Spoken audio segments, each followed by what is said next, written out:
On voulait donner à connaître quelques événements du XXe siècle, d'échecs et de succès de mouvements contre-révolutionnaires, si possible liés aux politiques.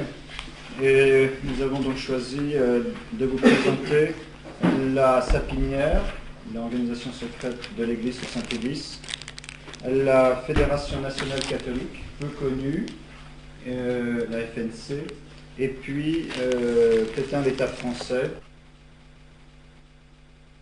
Alors, et c'est des actions contre-révolutionnaires. Et Sodalitium Pianum, c'est surtout des succès et après des échecs. Et donc, cette fois, ce n'est pas des échecs et des succès, mais c'est des succès et des échecs. Sodalitium Pianum, il est lié à Monsignor Umberto Benigni. C'était un prêtre qui est né à Perugia et il a fait un peu sa carrière avec Léon XIII, qui était archevêque de Perugia. Et quand il est devenu pape, il l'appelait à Rome. Et il a enseigné l'histoire de l'Église al Sant'Apollinare. Et Sodalitium Pianum, il est né dans le 1909. Il est mort dans le 1914 avec Saint-Pédis. Après, on l'a refondé dans les 15 et elle est définitivement morte dans les 21. Alors, les Sodalitium Pianum ou Sapinière, et on l'appelle les services secrets de l'Église, mais on verra que ça serait mieux de les appeler les services réservés de l'Église. Dans le langage clérical, c'est très important de nuancer les mots. Service secret, en réalité, c'est des services secrets, mais les prêtres ne disent jamais les choses comme elles sont. Ils ont une psychologie assez drôle, comme les avocats doivent étudier psychologie criminelle pour parler des hommes. Comme ça, quand vous devez parler d'un prêtre, il faut étudier psychologie cléricale. Alors, et le cardinal Antonelli, quand il a fait sa position pour la canonisation de Saint-Pédis, puisque le cardinal Gasparri il avait fait des suggestions que Saint-Pédis il appuyait cette association Sodalitium Pianum, que c'était une association contre l'Église qui faisait des espionnages contre la hiérarchie. Et on a démontré très bien que le Sodalitium Pianum ne faisait pas tout cela.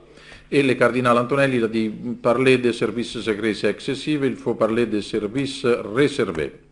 Alors, il a été approuvé par Saint-Pédis, Sodalitium Pianum, mais il n'a pas eu une approbation canonique. Seulement, Saint-Pédis le connaissait et il l'a encouragé. Donc l'approbation de Saint-Pédis, c'est au sens large, pas au sens strict du mot.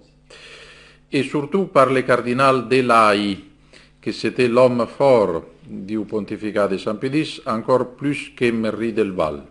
Merry del Val, c'était le secrétaire d'État. Dire que c'était un libéral, comme faisait Monseigneur Benigni, ça faisait partie un peu de son caractère. Il avait un caractère assez violent, même trop. Il l'appelait le cardinal Lafruche. C'est pas vrai. Mais Delay, il était beaucoup plus dur. Et Delay, il a appuyé ensemble à Saint-Pédis, soit Monseigneur Benigni, soit les Sodalitium Pianum. Alors, dans la béatification et après canonisation de Saint-Pédis, le cardinal Gasparri il est allé à rendre sa déposition contre Saint-Pédis en disant on ne peut pas les canoniser car il a favorisé Benigni, le Sodalitium Pianum, c'était un système de délation et d'espionnage contre la hiérarchie. Alors, ce n'était pas contre la hiérarchie. La réponse du cardinal Antonelli, alors c'était un prêtre qui a fait la position pour la béatification.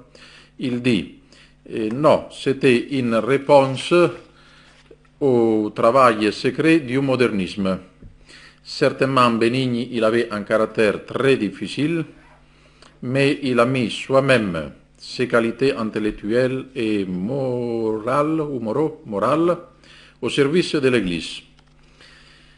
Et il faut distinguer alors Benigni, la première partie de Benigni, elle a été très bonne sous Saint-Pédis. 1909-1914. La seconde activité, elle a été moins bonne car il a perdu confiance en Benoît XV et il a exagéré en cela. Il a vu dans Benoît XV presque un pape libéral. Il n'était pas saint-pédiste, mais il était tout à fait orthodoxe. Si à la place de Benoît XVI, il y aurait Benoît XV, il faudrait, je ne sais pas, aller à pied jusqu'à Rome et retourner ici. Ça serait même trop peu. Alors lui, il avait ce caractère ou tout ou rien, et alors face à Saint-Pédis, Benoît XV, qui n'avait pas ces qualités, il est resté un peu, il a eu des rancunes. Et après la dernière activité, du 1929 jusqu'au 1934, quand il est mort, elle a été un peu,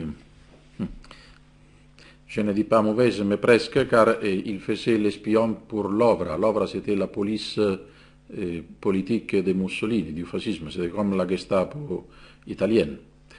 Et il a collaboré avec l'Ovra, tandis qu'à son funérailles, il y avait seulement des prêtres et après c'était plein d'officiers de l'Ovra. Alors, le cardinal Antonelli, il dit, oui, il avait un caractère très acerbo, acerbe, prêt à la critique, pas toujours objectif ni tranquille, mais il est mort pauvre. Donc, moralement, on ne peut rien reprocher contre lui, tandis qu'on a tâché de dire qu'il avait une mauvaise vie, de mauvaises mères. C'est une vraie calomniation contre lui. Alors, ça c'est la question de Benigni et du Sodalitium Appianum. La grosse difficulté de Benigni, c'est qu'il était fixé contre les jésuites. Il n'était pas dominicain, mais il était tout à fait contre les jésuites. Alors, il pensait que tous les malheurs de l'Église, c'était à cause de l'internationale maçonnique noire, c'était la compagnie de Jésus, qu'elle est née mauvaise déjà à partir de Saint-Ignace.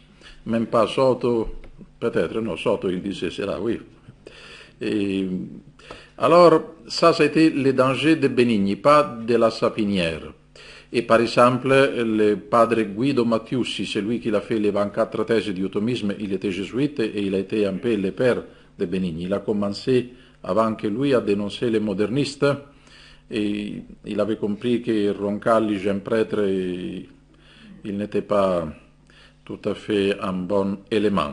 Le cardinal Billot aussi, il était jésuite et il était tout à fait antimoderniste. Dans la civilté catholique jusqu'à Léon XIII, il y avait une très bonne équipe. Mais sous Pie X, il y a eu une partie modernisante qui s'était infiltrée dans la civiltà cattolica.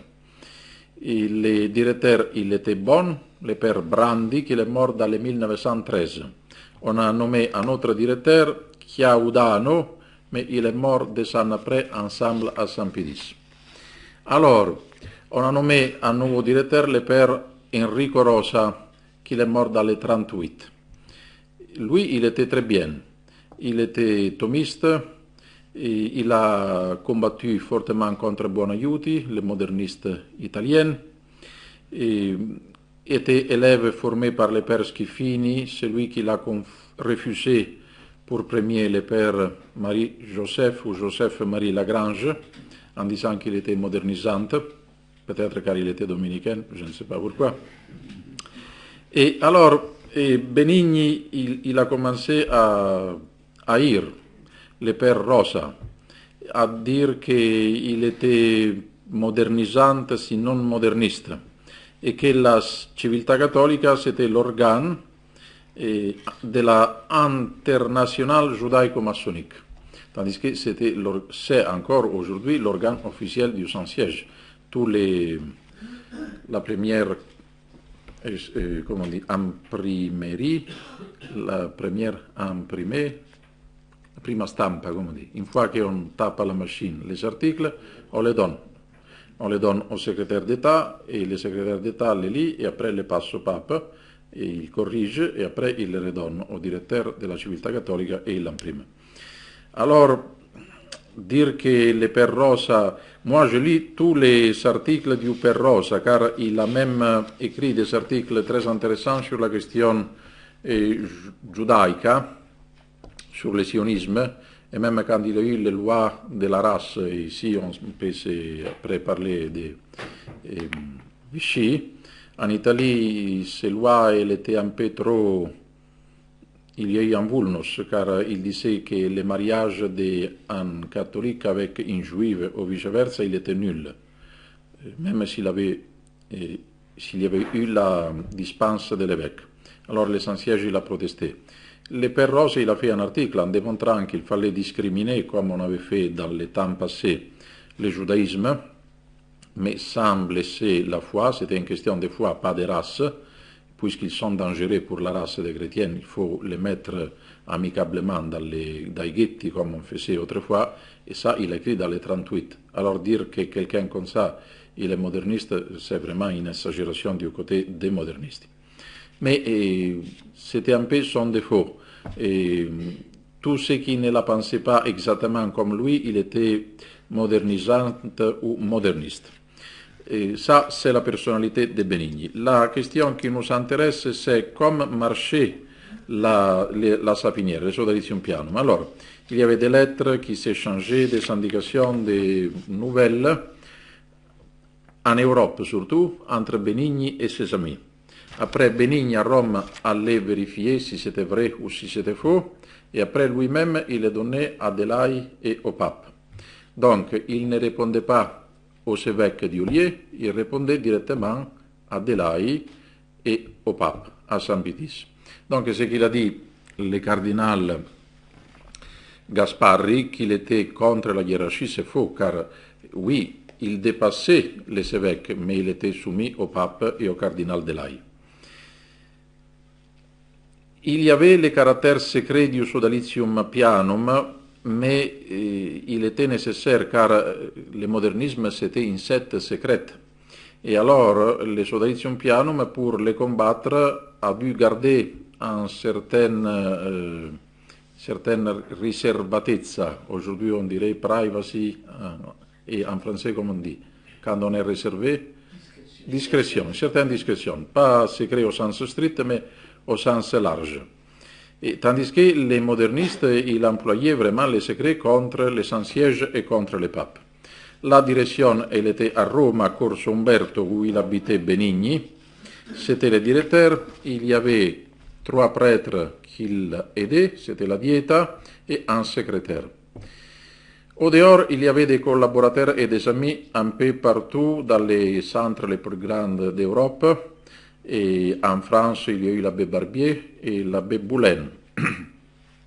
Aussi l'abbé Barbier, il avait un caractère un peu spécial, il a eu des problèmes même avec Saint-Pédis pour ses critiques trop acerbes à Léon XIII. Les membres de la sapinière, elles n'ont jamais dépassé les 100 personnes. Au maximum, c'était une centaine de personnes. Il y avait les dangers, comme dit le cardinal Antonelli, des pettegolizzi, comme quand on fait comme on dit, les vieilles filles qui parlent mal des autres, quand on critique, des critiques. Des ragoûts, oui. Il y a eu un peu ces dangers. Les prêtres disaient d'un pouce pourquoi ils portent la soutane, car ils ont même les mêmes caractères des femmes. Ils sont ragouillés, comme on dit, ils ragouillent, voilà, ils ragouillent. Alors, voilà, et Benigni, il avait ses défauts, et un peu trop. Et certaines fois, les polémiques, elles étaient personnelles. Alors, Antonelli a dit, on ne peut pas tout condamner, on ne peut pas tout excuser.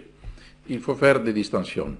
Il y a eu des imprudences, des intempérances, des manques de charité personnelles, chez Benigni. Pas dans le Sodalitium Pianum insieme. Après, si on va voir peut-être tous les composants du Sodalitium Pianum, on va voir qu'il avait presque tous les caractères de Benigni. C'était comme le père de Chabeille, qu'il avait tous un caractère assez fort. Et c'était une association pas secrète, paramaçonnique comme on a voulu dire, au-dessus de la hiérarchie, non, jamais, elle était réservée. et elle était soumise au pape et au cardinal Delay. Tandis que Méry del Val, il était un peu, puisque c'était un diplomatique, il tâchait un peu de freiner ces caractères bouillonnants de Benigni.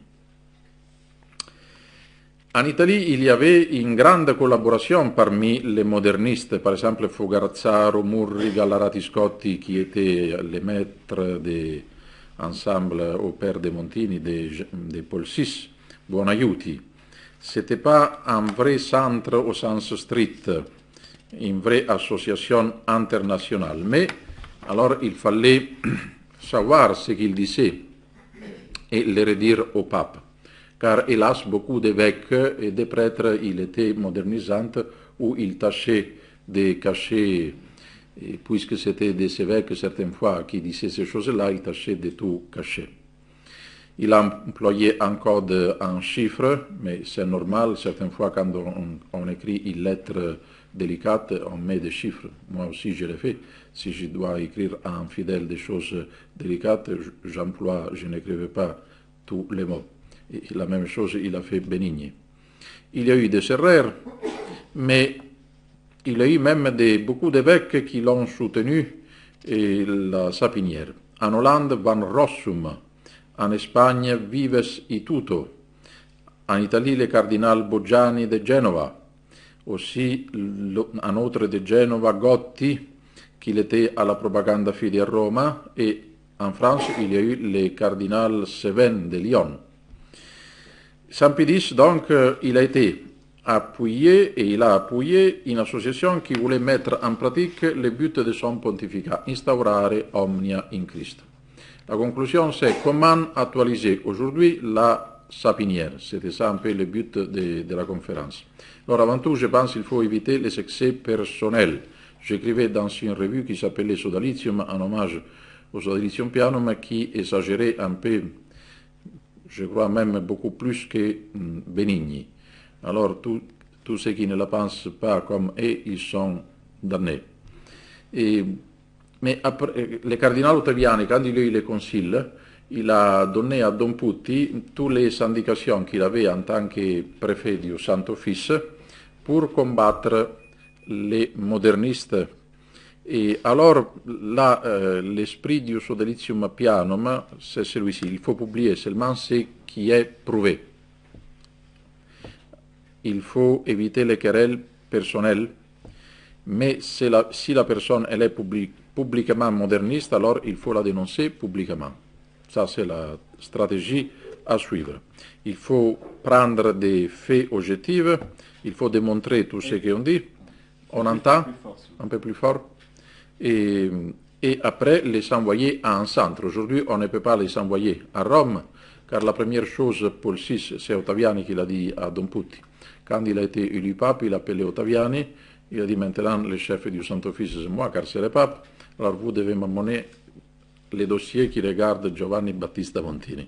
Il a dû amener tout cela. Alors, on ne peut pas l'envoyer à Rome, il faudrait un centre où envoyer des données objectives et là, tâcher de voir et de combattre la bonne bataille. Je termine. Voilà.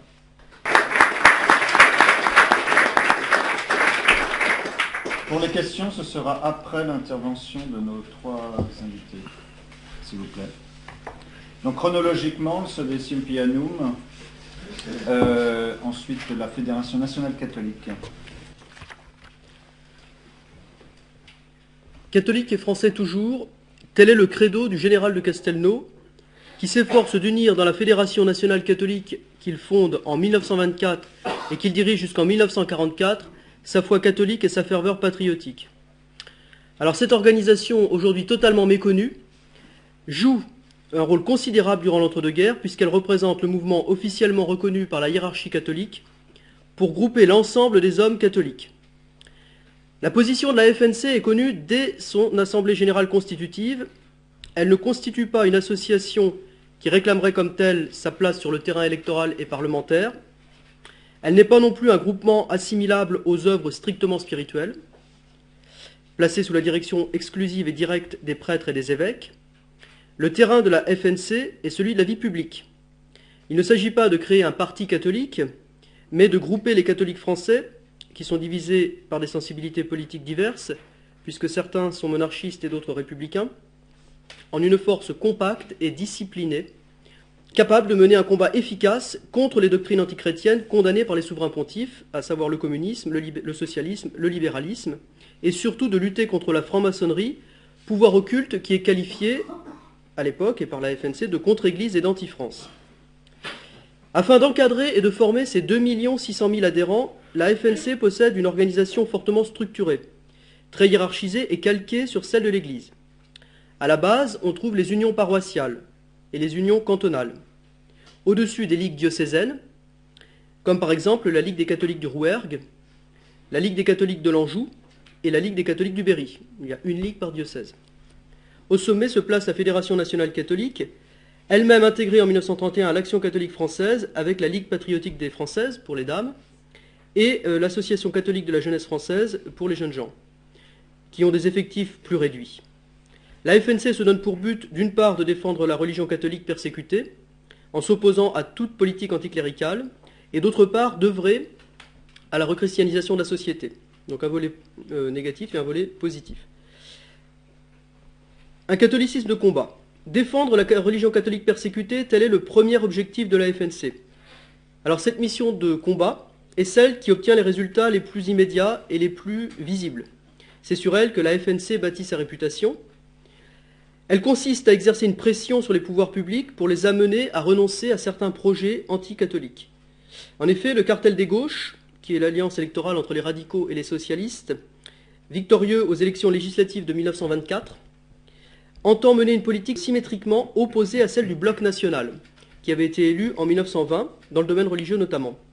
Ce cartel des gauches décide notamment de rompre les relations diplomatiques avec le Vatican, mesure qui est repoussée par le Sénat, et d'introduire les lois laïques en Alsace et Moselle, qui vivaient encore jusqu'en 1924 et qui vivent toujours, hein, puisque l'action de la FNC a été efficace, sous le régime du Concordat de 1801. La FNC s'efforce alors de toucher l'opinion publique par des manifestations. Écoutons le témoignage du député communiste Jean Renaud en 1925. 30 000 manifestants à Saint-Brieuc, 40 000 à Rennes, 50 000 à Angers.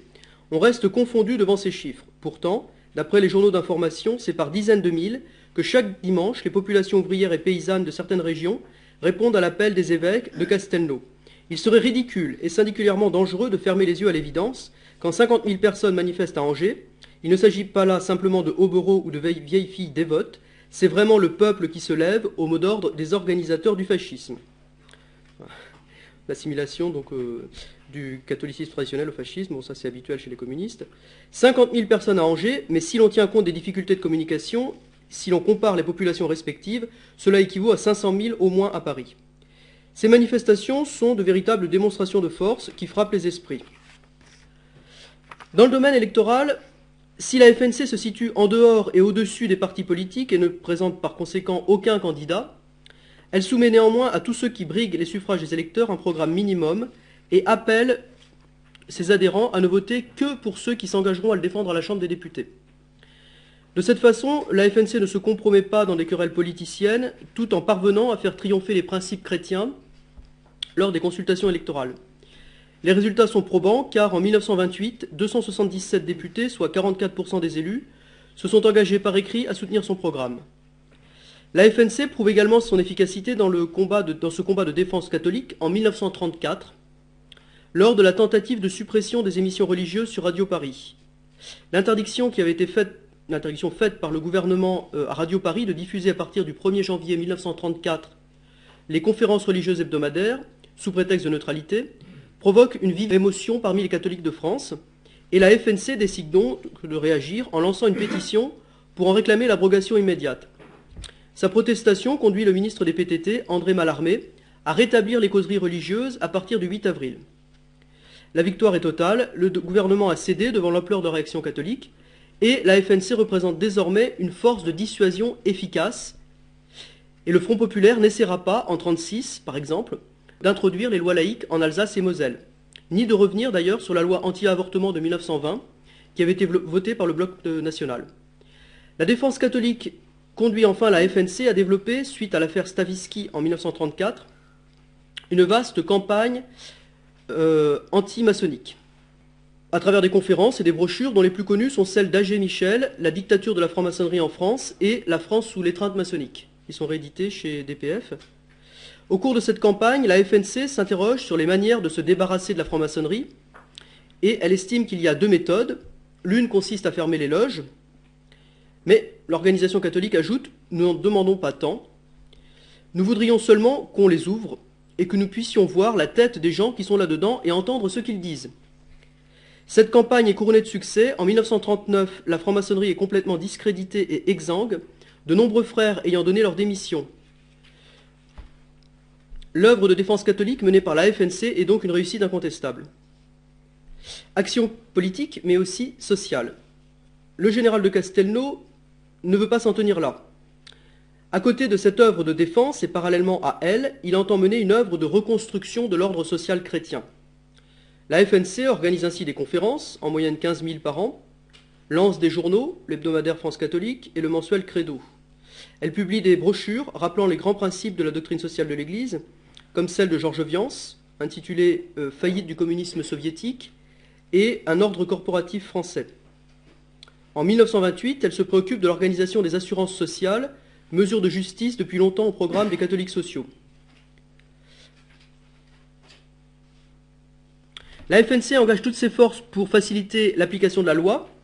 Elle presse ses adhérents de faire signer à tous les salariés de leur entourage une inscription aux caisses familiales qui doivent se transformer en 1930 en caisses primaires d'assurance sociale et qui donc donnent à tous ceux qui en bénéficient, à savoir tous les salariés hommes et femmes, des compensations importantes en cas de maladie, maternité, invalidité, vieillesse, décès et chômage. Il ne s'agit pas d'aide sociale, il s'agit d'assurance sociale. En 1934, la FNC prépare la constitution des radiofamilles qui deviennent des associations puissantes. Et en 1936, Jean Lecourt Grandmaison et Xavier Vallat déposent à la Chambre un plan complet d'organisation corporative de l'économie française. À partir de septembre 1939, en raison de la mobilisation des hommes, la FNC cesse toute activité d'envergure. Et en 1940, la plupart des cadres de la FNC se rallient à la politique de restauration spirituelle et morale de la nation française menée par le maréchal Pétain et le gouvernement de Vichy. Xavier Vallat fonde et anime la Légion française des combattants. Philippe Henriot devient secrétaire d'État à l'information et à la propagande. Et Jean Lecourt Grandmaison dirige l'hebdomadaire Demain, dans lequel on peut lire « Fier de son passé, la FNC continue à lutter pour les idées chrétiennes. La FNC a été le précurseur de la Révolution nationale. » Après la guerre, la FNC se transforme en Fédération nationale d'action catholique, dirigée par le dauphin, le général de Castelnau, Jean Lecourt Grandmaison, que nous voyons ici, donc dans une biographie qui a été écrite par sa fille Annick de Lassus Saint-Geniès. Mais cet homme d'une grande élévation morale ne parvient pas à enrayer la dérive progressiste de l'Église de France. Les évêques français imposent l'abandon de l'action civique, sans doute jugée trop orientée à droite, au profit exclusif de l'action strictement religieuse qu'ils peuvent mieux contrôler. Et Jean Lecourt Grandmaison est remplacé en 1954 par le sioniste Henri Rollet. C'est la fin, comme le dit Jean Housset dans Mission politique des laïcs, du juste pouvoir qu'au temporel aurait pu exercer un laïcat chrétien. Ceux qui refusent cet état de fait se regroupent alors dans la cité catholique. Mais ils sont beaucoup moins nombreux. La cité catholique n'aura pas l'aspect d'organisation de masse qu'avait la Fédération nationale catholique. Voilà.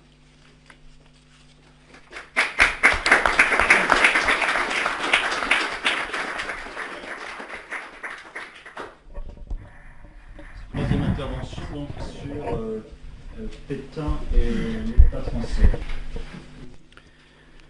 Mon exposé va être sur les ressources de la Révolution pour neutraliser ou de moins fortement limiter les réactions qui lui sont hostiles.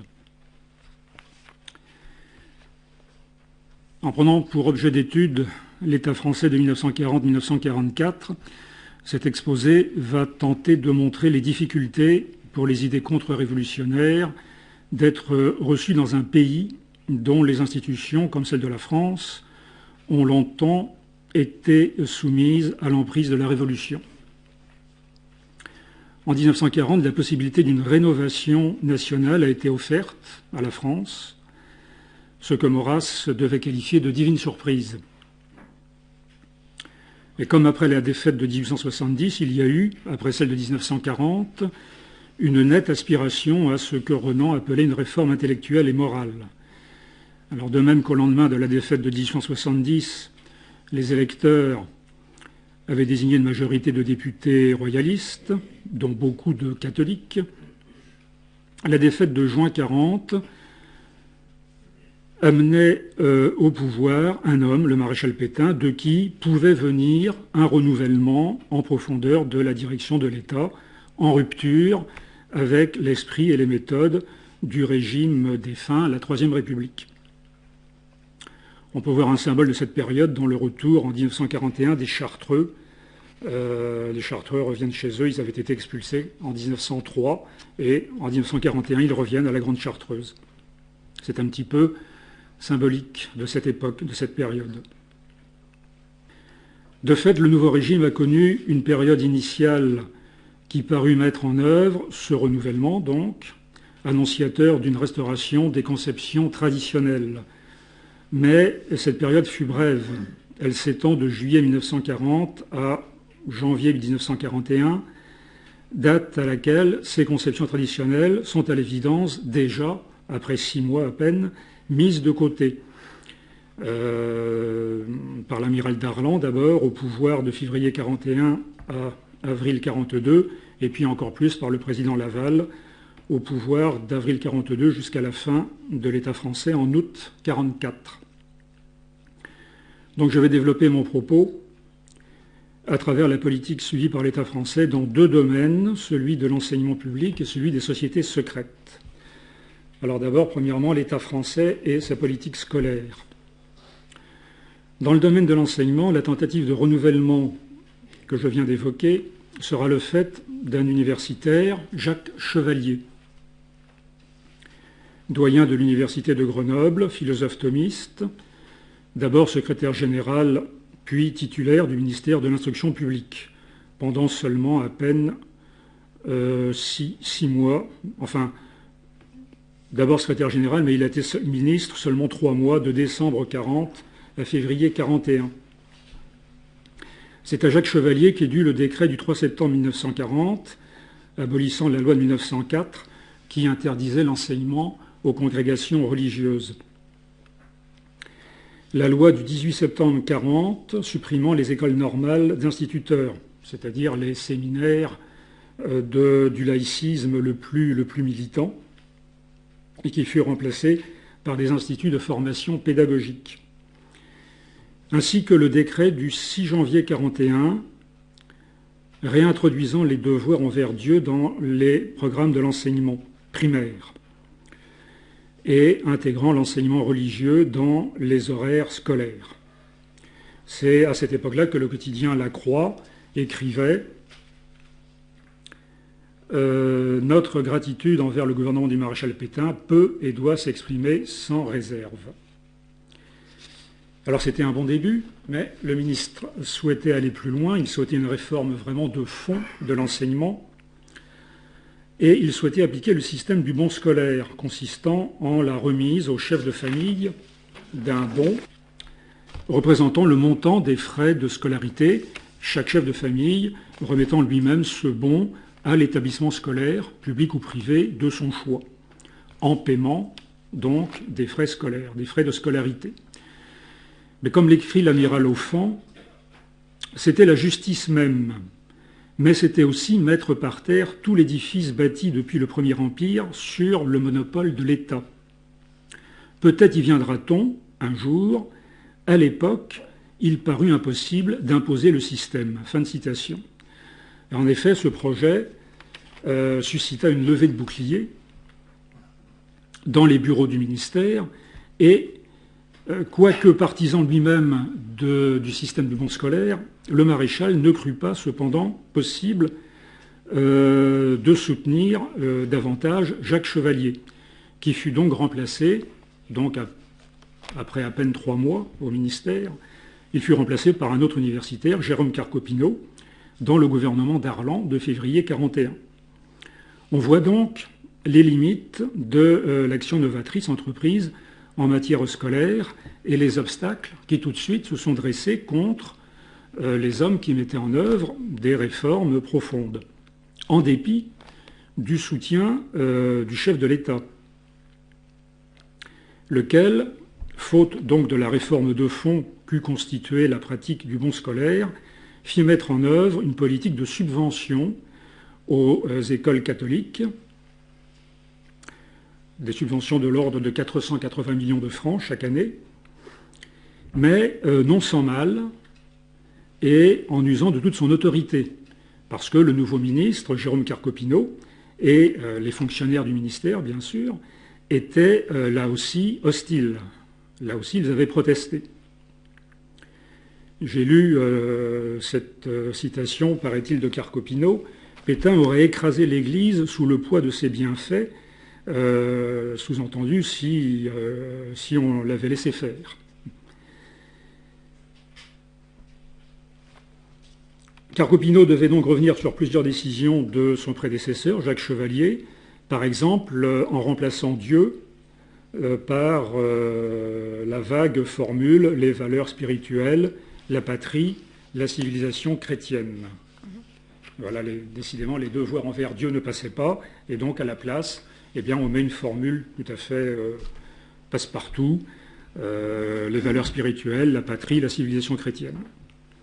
Également, il interdit l'enseignement du catéchisme dans les locaux scolaires. Alors, pour terminer cette première partie, il n'est pas inutile de savoir que Jacques Chevalier fut condamné à 20 ans de travaux forcés, heureusement ramené assez rapidement à 4 ans de prison, pour atteinte à la sûreté de l'État. Alors, il faut savoir que quelqu'un comme Jacques Chevalier n'était pas du tout germanophile. Bien au contraire, il était, on peut le dire, il était anglophile. Il avait fait ses études à Oxford et il y avait connu Lord Halifax, enfin, le futur Lord Halifax, qui était un des personnages les plus importants de la politique, du monde politique anglais. Et c'est avec lui qu'il a conclu les accords connus en histoire sous le nom d'accord Chevalier-Halifax, qui organisait le modus vivendi entre la Grande-Bretagne et puis Vichy. Et ce sont ces accords secrets, donc, qui montrent bien que le maréchal Pétain n'attendait que la victoire anglo-américaine. Donc, on voit bien que si Jacques Chevalier, qui était à l'origine de ces accords Chevalier-Halifax, a été condamné à 20 ans de travaux forcés, ça n'est pas du tout pour une quelconque activité pro-allemande, mais bien au contraire, pour son activité contre le laïcisme militant. Et d'ailleurs, à ce sujet, il est intéressant de lire ceci que j'ai trouvé dans un numéro de Lecture française, octobre 1995. C'est Paul Del Perugia, l'historien et écrivain, qui raconte cet épisode. Il se trouve qu'il assistait en 1946 à un repas à l'ambassade de France au Canada. Et à ce repas assistait le président Blum, Léon Blum. Et voilà ce que dit Paul Del Perugia. Au cours de ce dîner, M. Léon Blum parla longuement du général de Gaulle, alors écarté des affaires et pour lequel, en raison de ses dispositions au pouvoir personnel, il ne cachait pas un grand éloignement. Par contre, il fit un saisissant éloge du maréchal Pétain, dont il loua le caractère humain, la sagesse, la modération naturelle. En ce qui concerne sa politique, il déclarait qu'il n'avait fait que ce qui, dans la nécessité qu'imposait l'occupation, lui était possible avec les moyens dont il disposait. Il n'y aurait rien, c'est là que ça devient intéressant, il n'y aurait rien eu à reprocher au maréchal, poursuivait-il, s'il n'avait pas attenté, comme il l'a fait, au laïcisme républicain, notamment en redonnant au clergé une place qu'il n'avait plus, et surtout en bouleversant les lois républicaines concernant l'enseignement, et plus précisément l'enseignement primaire. Autant le président Blum reconnaissait que le maréchal Pétain n'avait rien fait de contraire à l'honneur et à l'intérêt d'une France entièrement occupée, autant il se montrait intransigeant pour la faute qu'il avait commise contre le laïcisme tel que le concevait la Troisième République. Autrement dit, d'après Léon Blum en personne, il n'y avait rien à reprocher au maréchal, simplement sa politique anti-laïciste et sa tentative de restauration d'un enseignement catholique. La deuxième partie, c'est l'État français et les sociétés secrètes. En accord avec ces principes, l'État français prononça très rapidement la dissolution des sociétés secrètes, considérées comme largement responsables dans la défaite. La mainmise de la franc-maçonnerie, je pense que c'est intéressant de le dire, ça, sur l'État républicain, me paraît bien illustré par la préfecture de police de Paris, à la veille de la guerre, en 1939. Son franc-maçon, le préfet de police de Paris, le directeur de la police judiciaire, le chef de la brigade spéciale de la police judiciaire, les 2 sous-directeurs de la police municipale, le directeur adjoint du personnel, l'inspecteur général des services de la préfecture. Alors si vous ajoutez à ça que le procureur de la République, c'est-à-dire la personne de qui dépend le déclenchement des affaires, des poursuites judiciaires ou bien alors au contraire leur classement, était lui aussi franc-maçon, on voit un petit peu la pénétration maçonnique dans les rouages de l'État républicain à la veille de la Deuxième Guerre mondiale. La loi portant interdiction des associations secrètes est l'œuvre de Raphaël Alibert, ministre de la Justice, alors lui aussi comme chevalier jusqu'en février 1941. Il n'est plus ministre après, avec l'arrivée au pouvoir de l'amiral Darlan.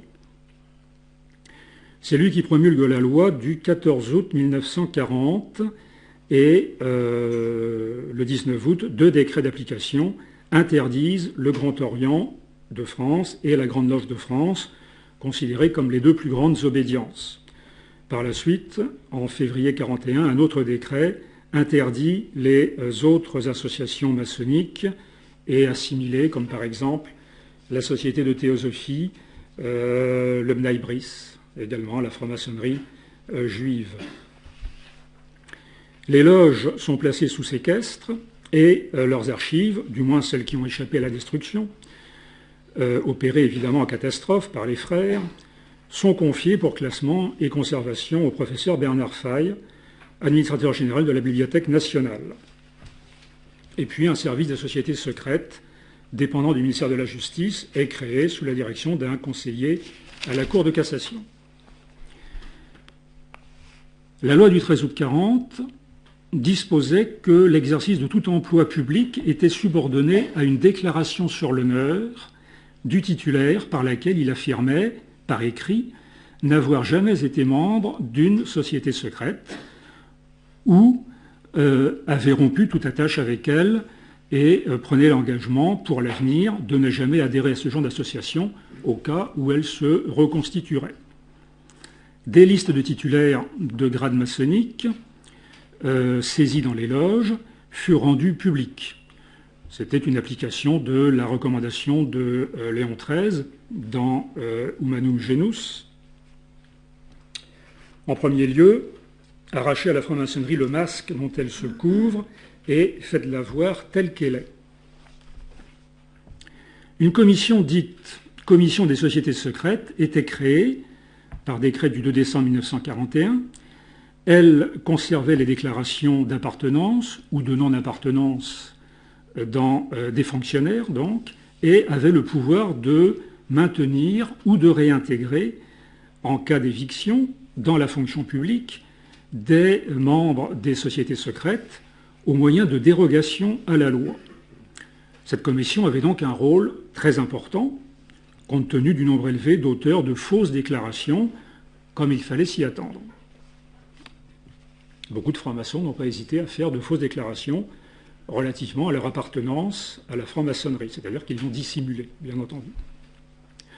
Or, et c'est ce que mon exposé veut mettre bien en évidence, si cette commission fonctionna dans un premier temps dans l'orientation de la loi d'août 40, c'est-à-dire en visant à l'assainissement de la fonction publique française, elle fonctionna par la suite, dans un second temps, dans une perspective exactement opposée à cette loi, en prononçant des réintégrations dans l'administration de fonctionnaires francs-maçons, en accordant des dérogations, en couvrant les auteurs de déclarations mensongères, ce qui était grave, des gens officiellement convaincus de mensonges étaient couverts, étaient blanchis, et autant que cela lui était possible. C'était donc un retournement complet des dispositions de la loi.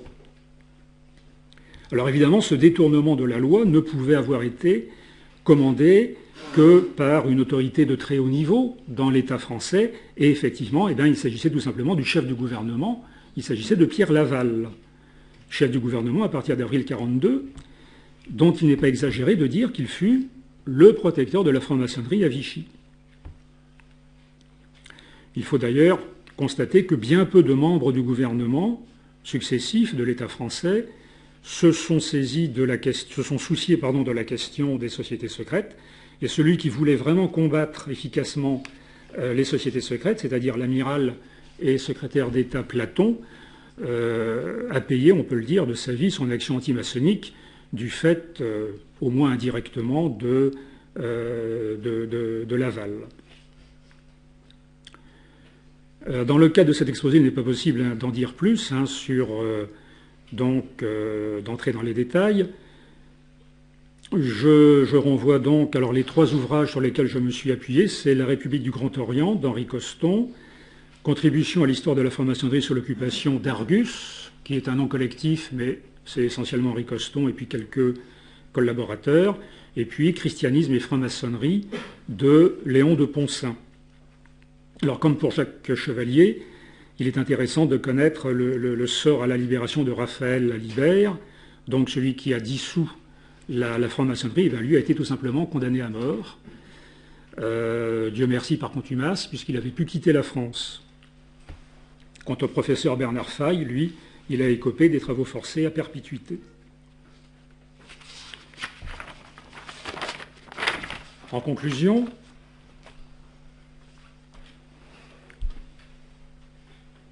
je partage l'avis de ce que dit Claude de Mouton-Rimbaud dans son livre « Attendu que, la ténébreuse alliance », à savoir que l'État français, s'il peut revendiquer des réalisations dignes d'intérêt, comme la corporation paysanne, les chantiers de la jeunesse, bon nombre de lois sociales, a en revanche rencontré des forces contre lesquelles il ne fut pas de taille à lutter. C'est ainsi que dans le domaine économique, parlant de ceux qui défendaient les thèses corporatives, Claude Mouton-Rimbaud écrit qu'ils furent menacés d'arrestation ou interdits de séjour à Vichy. Ça, c'est une allusion aux luttes d'influence qu'il y a eu autour de la charte du travail. Il y avait différentes conceptions et les tenants de la conception corporative ont été effectivement menacés d'arrestation. Et Claude Mouton-Rimbaud ajoute sur le plan de la rénovation interne du pays, le maréchal était battu à plate couture. Citation mot à mot de Claude Mouton-Rimbaud et qui malheureusement est vraie.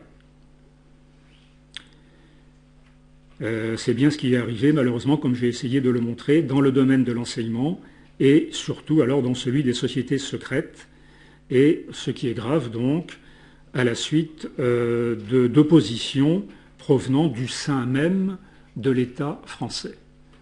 Voilà, j'ai terminé. Merci.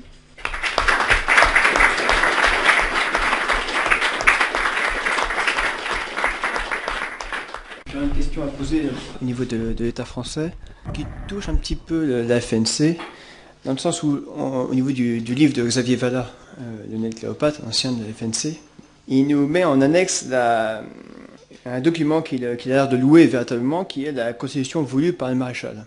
Et rien que lire les deux premiers articles, je vous lis déjà l'article premier, « La liberté et la dignité de la personne humaine sont des valeurs suprêmes et des biens intangibles ». Et l'article 2, « L'État reconnaît et garantit comme liberté fondamentale la liberté de conscience, la liberté de culte, la liberté d'enseigner, la liberté d'aller et venir, la liberté d'exprimer et de publier sa pensée, la liberté de réunion et la liberté d'association. » Donc ma question est assez simple, est-ce que le maréchal avait une pensée contre-révolutionnaire?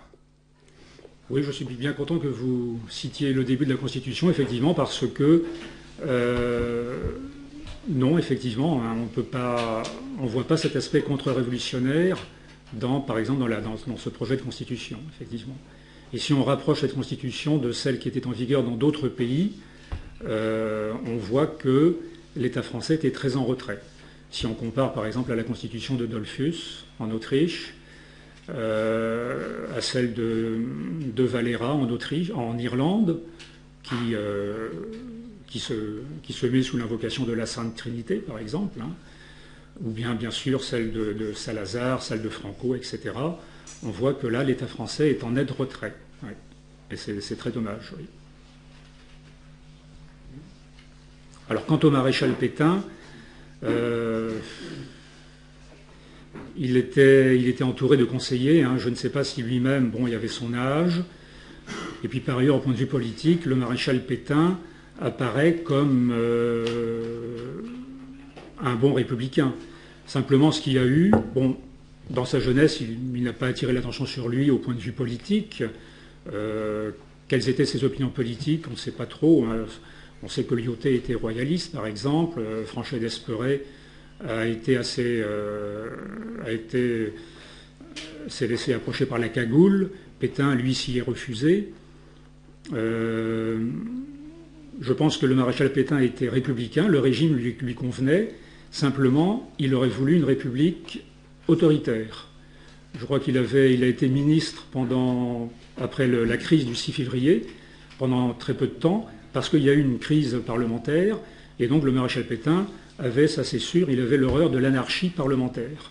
Mais si la République avait été délivrée de cette anarchie parlementaire, le régime républicain lui aurait très bien convenu, je pense. Je voudrais apporter une précision en ce qui concerne les Chartreux.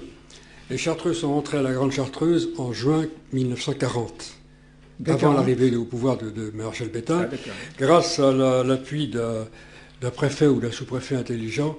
Et alors, le rôle du Maréchal Pétain pour les Chartreux, ça n'a pas été de leur permettre de rentrer à la Chartreuse, ils y étaient déjà, mais c'est de leur donner un statut et de leur donner une certaine protection. La chose a été faite du fait que les Chartreux, qui étaient dans le nord de l'Italie, quand il y a eu la déclaration quand ils ont vu que l'Italie allait déclarer la guerre, ils sont venus en France et ils ont pu s'installer, grâce à ce préfet, à la Grande Chartreuse, dans un local qui jusque-là était consacré à des universitaires fatigués. Il se trouve que dans le numéro de l'Illustration, il y a un article justement sur ce retour des Chartreux avec beaucoup de photographies d'ailleurs. Autre chose, je trouve que le jugement de Moutarabo, parler de l'expression, c'était quoi, battu à plat de couture. L'action du maréchal Pétain, moi je l'ai vécu par mon père qui jouait un rôle dans la Légion du combattant. Il y a beaucoup de compartiments. Il a eu des échecs dans certains cas, des demi-échecs dans d'autres. On peut dire que sur la franc-maçonnerie, bien que ça a été très mal appliqué, les francs-maçons ont été mis au courant, il n'empêche que ça a été pour eux un coup très dur. Et dans l'opinion publique, si vous voulez, la mesure prise contre la franc-maçonnerie leur a porté du tort pendant des années et des années. Dans le domaine du réveil, d'un certain réveil national en France, avec la Légion française des combattants, jusqu'en 1942-43, il y a un très très bon travail qui a été fait. Oui. Donc parler du maréchal Pétain, dire c'est battu à pas de couture, je crois que c'est inexact. La protection qu'il a réussi à assurer auprès du 1,5 million de prisonniers français en Allemagne a été également très efficace. Il faudrait faire la balance, effectivement. J'ai pris deux échecs. On peut ajouter la création de l'armée d'Afrique. On peut ajouter la politique familiale du maréchal Pétain qui permet un redressement de la natalité à partir de 1942. Donc il y a toute la question de la corporation paysanne aussi, qui est quelque chose d'énorme. Les chantiers de jeunesse qui ont marqué des générations entières. Oui. Il y a quand même eu des réalisations... Donc je suis un peu orgueil, ça n'est pas de couture. Il faudrait faire la balance. Mais ce que je veux dire aussi, c'est que la situation était tellement favorable. Vraiment, il y avait dans la population, il y avait un esprit j'y insiste, c'était comme après 1870, quand on a connu de grandes épreuves, on fait un petit peu son mea culpa, on revient sur soi-même, et puis... on tâche de repartir de zéro. Et là, c'était vraiment, il y avait vraiment un accord dans la population pour un renouvellement en profondeur. Et là, je trouve que Vichy a laissé passer l'occasion dans pas mal de domaines. Il était vraiment dans une bonne situation, vraiment favorable. À ce propos, donc il pourrait se demander pourquoi le maréchal n'a pas pu mener cette politique contre-révolutionnaire comme il faut. Une des réponses qu'on peut apporter, c'est qu'il manquait de cadres. il n'y avait pas suffisamment de cadres contre-révolutionnaires bien formés en France pour soutenir son action. C'est Louis Damény qui le dit dans La technocratie, carrefour de la subversion. D'autre part, il est possible aussi qu'un certain nombre de personnes qui auraient pu jouer un rôle aient préféré rester en retrait et par conséquent n'ont pas apporté toutes leurs compétences à cette entreprise de rénovation nationale. Voilà. Je pense que le maréchal Pétain était lui-même probablement assez mal formé parce que Xavier Valard rapporte les propos du maréchal Pétain défendant la fameuse constitution qui est on ne peut plus maçonnique, on ne peut pas contester la réalité. Je voudrais apporter un avis sur la question de la révolution corporative. Je crois qu'avec ces hommes-là, on a souvent affaire à un travail naturaliste qui se manifeste énormément dans la sémantique utilisée. On parle de révolution nationale, de révolution corporative, d'ordre nouveau, on ne parle jamais d'ordre social chrétien. Et la réalité, c'est qu'on se retrouve avec une constitution maçonnique, on se retrouve avec une révolution corporative qui est naturaliste. Pourquoi je dis naturaliste? Parce que Dieu en est exclu purement et simplement. Jean Paillard, qui fait un récit assez complet de cette tentative de restauration, explique des choses qui sont assez séduisantes, mais à côté de ça, on a des choses profondément choquantes. En l'occurrence, il a été nommé, je ne sais plus, coadjuteur ou il a dirigé ou supervisé la naissance d'une corporation pilote, et il se vante de ne jamais rencontrer le moindre problème social dans cette corporation. Très bien, elles sont faites pour ça. Simplement, comment est-ce qu'il l'explique? C'est qu'il dit qu'il n'y a, entre autres, aucune interférence religieuse. Ah bah, ça c'est quand même un problème, qu'il n'y ait pas d'interférence religieuse dans la vie économique, c'est un problème. Et comment est-ce qu'on le retrouve en pratique? C'est que dans le gouvernement des corporations, il ne cesse de se vanter d'avoir, c'est pas lui qui l'a fait ou il l'a suscité, mais en tout cas d'avoir assisté à la mise en place d'un gouvernement paritaire, strictement paritaire de chacune de ces corporations. C'est-à-dire que les ouvriers comme les patrons, à parts égales, dirigeaient les corporations. Eh bien, moi je propose à chaque père de famille ici de demander à leurs enfants comment diriger la famille, à chaque élève d'école de demander au maître, au directeur comment diriger l'école. Ben, j'appelle ça du communisme. Et c'est normal parce qu'on est... Alors, deuxième élément, donc on tombe dans des éléments communistes parce qu'on est naturaliste. Et le deuxième élément qui est assez intéressant, c'est qu'ils ont tout fait pour favoriser l'accès au patronat pour la plupart des apprentis. Mais comment ont-ils financé ça? Ils ont dit, c'est la corporation qui va financer. Comment est-ce qu'ils l'ont fait? Des prêts à intérêt hypothéqués. Alors voilà, on a une révolution corporative spontanée qui est naturaliste, et bien qui use de moyens socialistes et de moyens libéraux, capitalistes pour parvenir à ses fins. Pourquoi? Parce qu'on n'a pas l'ordre social chrétien. Oui, alors...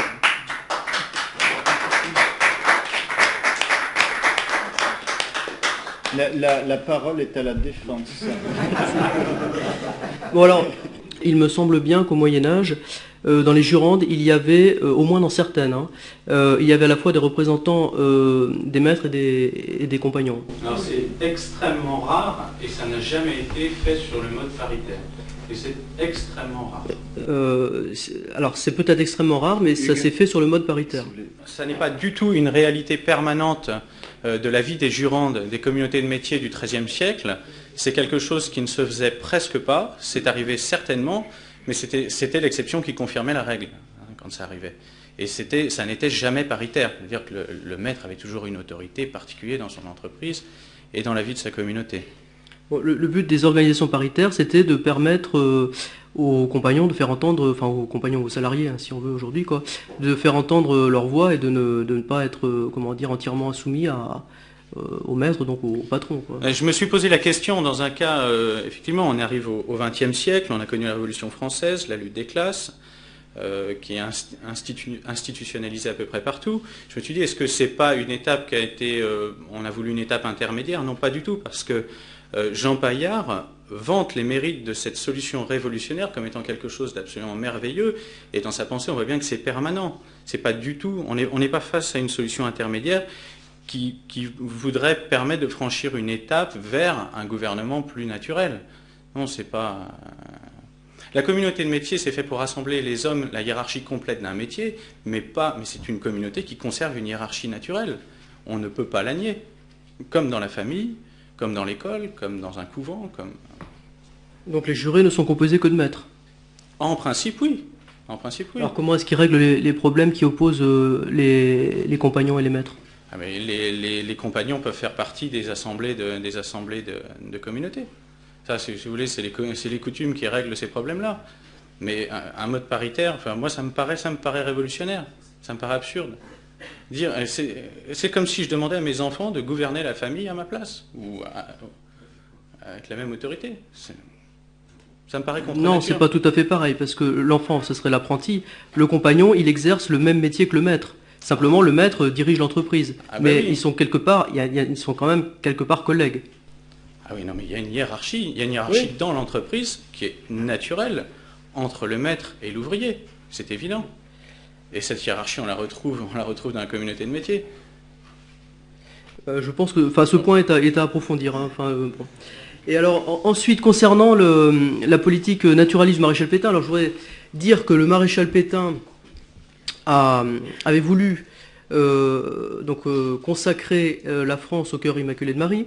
Il l'a fait d'ailleurs, mais il s'est trouvé face à l'opposition passive de l'épiscopat français, qui s'est d'ailleurs fait reprendre par Pie XII. Il n'a pas réussi non plus à faire consacrer la France au Sacré-Cœur, du fait de cette opposition toujours de l'épiscopat français. Et par ailleurs, sur les pièces de monnaie de l'État français, au départ, il devait y avoir marqué « Dieu, famille, patrie ». Et sur intervention expresse du cardinal Gerlier à Rome, ça a été remplacé par travail, famille, patrie. Donc il n'avait aucun soutien de la part de l'épiscopat. Donc ça peut être aussi une des raisons qui explique ce caractère naturaliste, entre guillemets, de Vichy. Mais le maréchal Pétain était un homme profondément chrétien. Comment témoignent ses entretiens avec le cardinal Suard, il me semble, après la guerre, quoi. Juste pour dire que le maréchal Pétain était un ancien élève des Dominicains. Par ailleurs, le maréchal Pétain a été la victime dans l'affaire des fiches, hein, les fiches qui avaient été dressées par les francs-maçons au début du siècle pour stopper l'avancement des militaires cléricaux, on va dire. Hein. Eh bien, le maréchal Pétain a été une des victimes de cette affaire des fiches.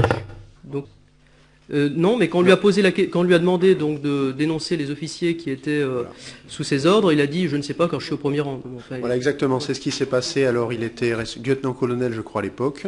C'était à l'instigation du général André, il me semble. Et il a donc été adressé aux officiers supérieurs des papiers pour qu'ils informent la hiérarchie des officiers et des soldats qui allaient à la messe, au moins des officiers. Et donc, le lieutenant-colonel Pétain, à l'époque, a répondu avec un certain courage, alors qu'à l'époque, lui, n'allait pas à la messe. Il a répondu « je ne sais pas, je suis toujours au premier rang, je ne me retourne jamais ». Il n'y avait pas à l'époque. Il est mort chrétiennement. À propos du maréchal Pétain, je voudrais citer un fait qui est de 1919, que l'on trouve dans une petite plaquette qui a été faite par un prêtre dont j'ai oublié le nom, qui était un confident du maréchal Foch, qu'il avait connu lorsqu'il était chef de corps d'un régiment d'artillerie à Vannes. Donc après la guerre, ce prêtre interviewe dans plusieurs entretiens le maréchal Foch. Et à un moment donné, le maréchal Foch, qui assiste aux conférences de Sèvres et les différentes conférences de la paix, se rend bien compte que le bénéfice de la guerre est foutu. Donc il pense à renverser la République. C'est une pensée qu'il a, il nourrit ce projet. Et il en parle à certains grands chefs militaires de l'époque, et il en parle à Pétain. Et Pétain lui dit, si vous faites ça, vous me trouverez en travers. Voilà, ce que je peux dire, c'est tout sur... Je pense, en entendant cette conversation-là, quand le cardinal Pie a rencontré Napoléon III, il lui a quand même dit qu'il fallait qu'il fasse régner le Christ roi. Est-ce qu'on peut dire que Pétain serait même non soutenu par les évêques en tant que chef d'État légitime en plus? Est-ce qu'il n'allait pas faire preuve vraiment d'acte d'autorité, disant s'il n'y a pas le clergé, tant pis, mais je consacre la France et puis je fais un État vraiment chrétien, puis à la grâce de Dieu. Parce que sinon, Est-ce qu'on manque pas un peu de courage, de force? C'est toujours très timide en disant il faut que toutes les conditions soient rassemblées, c'est difficile, les francs-maçons, les communistes. Oui, mais notre Seigneur Jésus-Christ, si on y croit, on y croit. Comme on fait le bien, c'est pas pour soi-même. Et c'est parce que toutes ces tergiversations que là vous avez citées là de Pétain, le fait ça, qu'est-ce qu'il en reste aujourd'hui de cet État français? Eh ben, il en reste dans la mémoire de ceux, en tout cas, qui l'ont vécu. Bah, évidemment, nous. Ça, mais oui. moi, je sais que j'ai un oncle du côté de ma femme qui a été dans les chantiers de jeunesse. À chaque fois qu'on allait le voir, il est décédé maintenant. À chaque fois qu'on allait le voir, les discussions portaient sur les chantiers de jeunesse. Oui. Les chantiers de jeunesse, c'était 2 mois de sa vie. C'est ça qui l'a marqué. Je prends un exemple. Moi, j'ai mon oncle André, boucher de son métier aussi, les chantiers de jeunesse, mais qui m'a frappé quand il en parlait. Il n'y avait pas l'aspect religieux. Alors c'était enthousiassement, à la campagne, une vie rude, dure, paramilitaire, mais la piété, la conversion, parce que ce dont la France a besoin, c'était de se convertir. Là, M. Gérard l'a bien fait remarquer, après une rouste comme on l'a pris, comme en 70, Seigneur, Seigneur, le père Reynaud nous disait qu'il a connu cette époque-là, qui est mort ici, qu'effectivement, la Vierge de Boulogne, par exemple, beaucoup de gens allaient dans les églises, tout le monde allait prier. Et je suis sûr, même un chef d'État sans soutane, à côté de lui, il fallait qu'il y aille. Puis il risquait rien de toute façon. Il n'y avait qu'à le faire, on aurait vu le résultat. Il n'avait peut-être pas la force voilà. Et pour morale. ça, je pense qu'il serait intéressant, c'est la formation de Pétain. Quelle formation a-t-il eu dans son enfance, sa jeunesse, les livres qu'il a lus, les maîtres qu'il a suivis. Et ça, c'est capital. Oui, mais... Alors, puisqu'on parle des dominicains, nous sommes en train de lire au couvent la vie de Lacordaire. Et la préface est instruite par le Père Duval. On voit bien que le péché d'origine des dominicains français, reconstitué par Lacordaire, péché d'origine qui s'est marqué, ils sont nés dans le libéralisme. Et ils en sont jamais sortis. Et maintenant, ce libéralisme a donné cet affreux modernisme des dominicains, Congar et compagnie. Parce que dès le début, ils ont voulu la liberté religieuse, la liberté de conscience, la liberté de la presse. Là, c'est intéressant, cette préface tout récente du Père Duval sur Lacordaire, le recours de Lacordaire constamment à l'opinion. Il veut marquer l'opinion. Mais jamais notre Seigneur Jésus-Christ n'a fait ça. Aucun saint n'a voulu marquer l'opinion. Il prêche, il prie, il fait pénitence, il admoneste, il console, et puis le Seigneur fait le reste, la grâce fait le reste. L'opinion, mais jamais un saint n'a pris en compte l'opinion. Ah non, les pauvres dominicains, c'est non, un péché d'origine, libéralisme. Ils sont condamnés dès le début.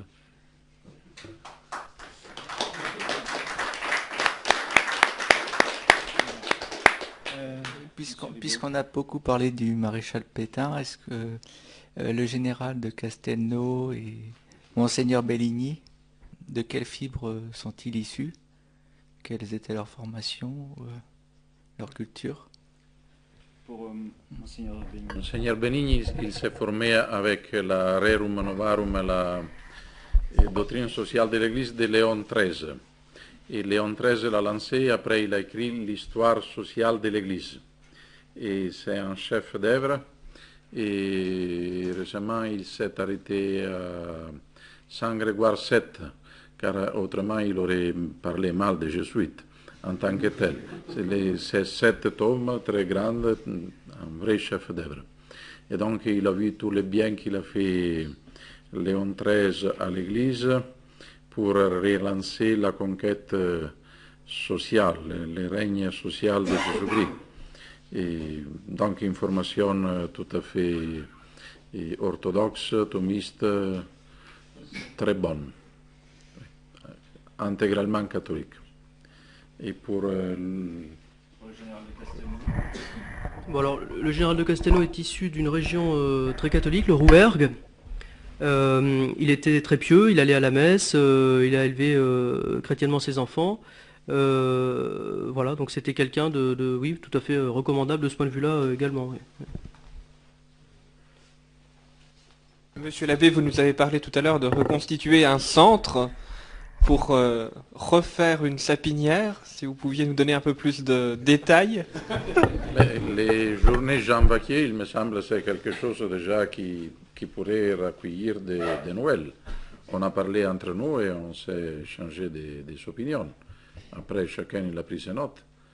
Et il ne faut pas exagérer à dire celui-là il est libéral car il a les cheveux un peu trop longs, ou l'autre il est intégriste car il a la tête rasée.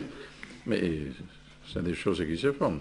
Don Putti il a fait tout cela, sinon non, il a dénoncé et il a payé tout cela. Quand la liste des cardinaux maçons est sortie par Don Putti, Pecorelli, il a donné les nouvelles à Don Putti, mais après on l'a retrouvé avec un coup de revolver dans la bouche. Et alors quand Don Putti a publié tout cela, Paul VI il appelait Benelli, le cardinal Benelli, c'était le secrétaire d'État, lesquels il appelait les chefs des carabinieri, le général en chef, Mino, qui a commencé à voir si c'était vrai que tel cardinal, le cardinal faisait partie de la maçonnerie. Mais l'hélicoptère du cardinal Mino, avec le cardinal Mino, il est sauté en air quand il volait et le cardinal Mino, il est mort. Et alors ils l'ont laissé de côté cette question. Et alors il faut faire attention aussi. Il ne faut jamais prendre l'hélicoptère. Quelle est l'efficacité du Sodalicium Pianum sur dans la lutte contre le modernisme, les modernisants? Ah, il a été très fort. Il était très fort car le pape, il était avec Benigni et Benigni avec le pape. Et donc il lui disait, tel évêque, il a dit ceci et cela. Il le savait très bien. Et alors il le mettait de côté. Ça, c'était l'efficacité, car il était très bien renseigné. Et il donnait normalement des nouvelles qu'on pouvait voir si étaient objectives ou non. Donc il a eu un... Et qui faisait le travail de tri de toutes ces informations qui Benigni. arrivaient? C'était Benigni, qui est passé à Delaï et à Saint-Pédis. Et il l'aidait, regardez. Et le travail de Monseigneur Benigni était vraiment objectif. Il avait son défaut, peut-être il voyait un peu trop de modernistes où il n'y en avait pas, mais normalement il était très bien renseigné. Après c'était à Delaï et à Saint-Pédis, couper les choses un peu trop exagérées, et il a fait un travail énorme. Il travaillait vraiment, il a travaillé. Si vous voyez ce qu'il a écrit, l'histoire sociale de l'Église, c'est comme ça. 7 tomes de 1000 pages chacun. Et le Sodalicium Pianum, vous disiez, sous Benoît XV, a été dissous ou a été... Il a fermé dans les morts Saint-Pédis, c'est lui-même, il a réouvert dans les 15, dans les 21, et il a dissous les papes Benoît XV, et après il a fini comme ça.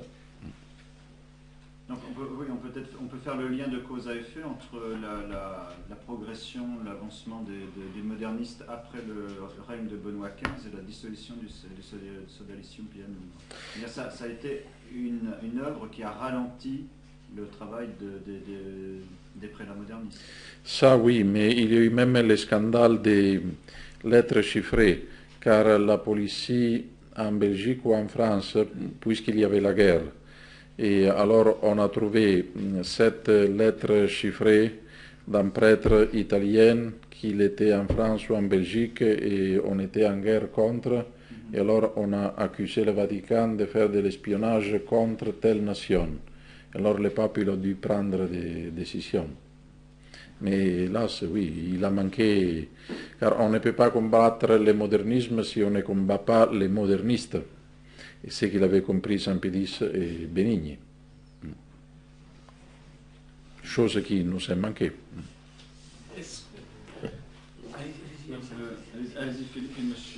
Je voudrais simplement savoir quelles sont vos sources. Parce qu'en français, je crois qu'on... Il y a Pula. Pula, oui. Après, en italien, il y a Bedeschi. Et il y a la position du cardinal Antonelli. Et après, il faut lire Benigni même. Si on lit, on comprend peu son caractère. La façon d'écrire, elle est assez pétillante. Est-ce qu'on peut dire que le fait que Bellini était très en retrait par rapport à Benoît XV soit lié avec la position de Benoît XV, par exemple, pour le ralliement politique à la République? C'est lui qui a demandé ce ralliement de même façon que Léon XIII a demandé le ralliement en France, Benoît XV l'a demandé au Portugal. Bon. Avec le cardinal Gaspari, comme Léon XIII avait le cardinal Rampolla comme secrétaire d'État. Alors là, il y a la question comme on a dit du concordat de Saint-Pédis. Il a signé 3 concordats. Oui. Rampolla, ils sont sortis des livres car le Vatican il a ouvert les archives secrets. Alors les vetus à Rampolla, il a été posé car il était entre guillemets antisémite. Et l'Autriche le voyait très mal, car Kloiger, le maire de Vienne, et François-Joseph n'a pas voulu l'entroniser car il était antisémite. Et Rampolla, il était fortement antisémite et antilibéral. Et c'est pour cela qu'on a bloqué Rampolla comme pape. Oui, c'est ça l'origine. Et alors, est-ce que c'est vrai cette histoire de franc-maçonnerie de Rampolla? Non, non.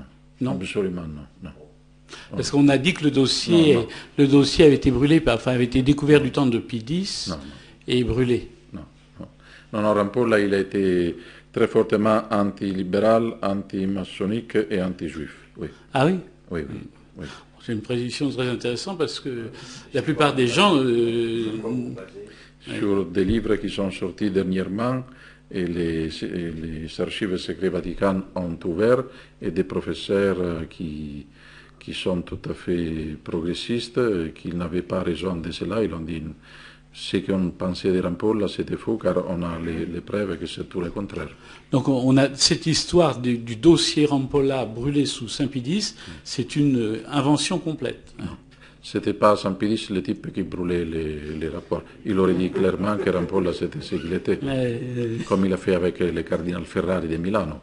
Il l'a désavoué publiquement. Le cardinal Ferrari, qui avait des tendances modernisantes, il l'a désavoué publiquement. Alors pensez-vous s'il avait des cartes qui prouvaient qu'il était maçon? C'est après sa mort qu'on a trouvé. Oui, mais non. Toute sa vie, toute sa pensée, ensemble à Léon XIII, prouve le contraire. Alors ma question à l'origine, c'était est-ce que l'opposition de Bellini par rapport à Benoît XV, est-ce que c'était pas lié à cette histoire de ralliement qui n'a pas du tout été la pensée de Saint-Pédis, mais qui a été la pensée de Léon XIII, de Benoît XV, puis de Pie XI? Voyez, par exemple, en Italie, Léon XIII a empêché d'aller à voter les catholiques dans les parlements. Tandis que Saint-Pédis, il a fait comme Léon XIII en France. Saint-Pédis, il a levé les non-expédites de Pie IX et de Léon XIII. Il a envoyé les catholiques à voter. Or, on pourrait dire qu'en Italie, Saint-Pédis, c'était libéral et Léon XIII, il était intégriste. Il faut très nuancer. Benoît XV, il n'avait pas le caractère de Saint-Pédis, c'était un diplomatique, mais il avait la foi catholique, il a condamné les modernistes, pas avec la même force de Saint-Pédis, et même car certaines fois les intégristes de la Sabinière, ils l'ont exagéré. Très bien, merci beaucoup. On va être obligé de mettre sur nos petites fiches que l'abbé Nitolia pense que Rampolla est antilibéral. Il est sorti un livre de 2000 pages qui prouve. C'est un professeur, c'est des professeurs. Miccoli. Un catholique, oui, moderniste, mais il cite tout cela, il prouve. C'est un livre plein de citations. Il est très bien fait.